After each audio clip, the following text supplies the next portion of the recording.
So I forgot your name, I'm sorry. Bianca. Bianca. I think that when you guys were discussing the challenges you faced, did you focus on phase one only? And the starting of the store? And so as a group, do you think that she's doing well or not doing well? All right, all those who thought she had a good shot, raise your hand. All those who think she didn't, raise your hand. Okay, and then two of you just don't have views? No, Or you're kind of like this. All right.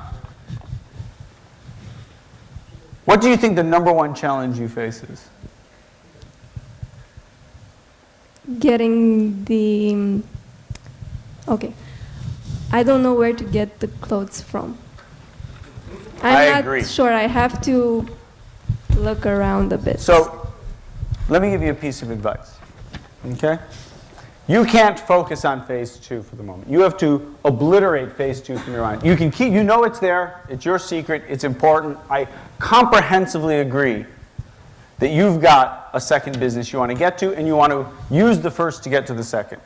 But unless you create the first, you can't get to second. So first only for the moment. That's part one. Part two. The question you need to answer, and I apologize, where you said you were from a specific, there's a specific place you're selling in? Where is this? Sibiu. Okay, I can't even say that. But CBU? Sibiu. How CBU? Yes. Yeah, it's okay. So your place, as I'm going to call it, how many women, what's the age? 18 to 25 sort of range? Is 18 to 30? 15 to 25, let's say. 15 to 25? Yeah. Okay. What kind of population are we talking about in your area? How many 15 to 25-year-olds are there? Do you know yet? No, not You yet. need to find out. How old are you? 19. So you're perfectly in the middle of your own target market, correct? Yes. Perfect. So the real question now comes down to one question. Do you have faith in your taste? Yes. You're going to have to. Because what you're really doing is you're becoming what's known as a taste arbitrator. A small store that picks out a selection of goods for other people is like an editor. It's like a person who runs a magazine or a person who creates a playlist of music. They're saying, here across this vast universe of stuff, I have taste. And I'm going to apply my taste across this. I'm going to create a very small selection of it, and I'm going to present it. And the reason I'm going to make money is because I have the right taste. I know what my market wants. And when you say you don't know where the clothing is, I can tell you where the clothing is. It's wherever they can't get it themselves. In other words, so long as it's out of their reach, it's interesting.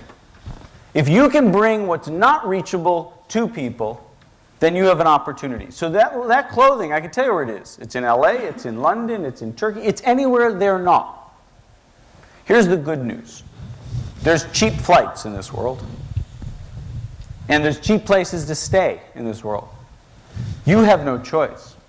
If you want to find this clothing, you have to go beyond their reach.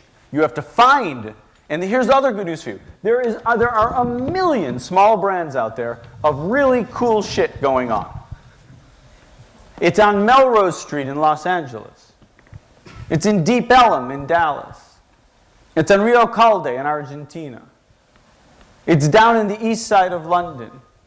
I don't know any other places, so I ran out of examples. But all those places are chock full of young, small manufacturers of clothing. And if you walked up tomorrow to any of them and you saw something perfect for your marketplace, they would be so grateful that you even found them, because they're you. They're undiscovered, they're unknown, they're invisible. And you know what you have to do? You have to somehow persuade them you're real. You better tell them a damn good story. And the story you're going to tell them is like this, is I need to bring this clothing to where I am, and I need to present this to my marketplace. And this is even before you have a store. You need to get your marketplace, your audience of young women, to start to believe in Bianca. You have to get a following. Because if you have a following and they believe in what you're doing, the following leads to the sales. And so I would say, I presume you don't have a lot of capital to put into this. Not a lot of capital. Right. That's fine. I think you actually have a very capital light way you could start your business. You start by finding individual examples of clothing, and you have shows, even without the clothing. It's a website, it's an event, it's a party where you say, I went on this trip, I'm going to show you the coolest clothing of places you've never been. You create desire without any ability for them to successfully fulfill that desire. You create people who come to your party solely to see the stuff they can't get. And you say, let me show you. I went on this trip to LA. I bought a 150 euro round trip ticket. I lived in a student hostel. I brought my camera with me. I videoed and I talked to the designers. And I came back and you put on shows.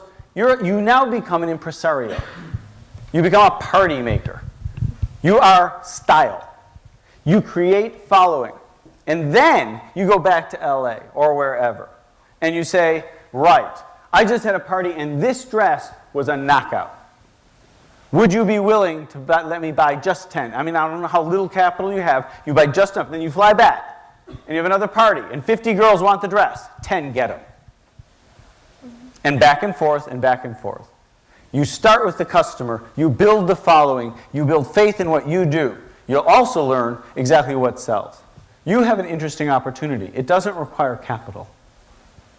Great. A round trip ticket and a round of applause. Thank you very much, Fiona. Don't you dare go anywhere. You're interesting enough, you are the opposite end of the spectrum.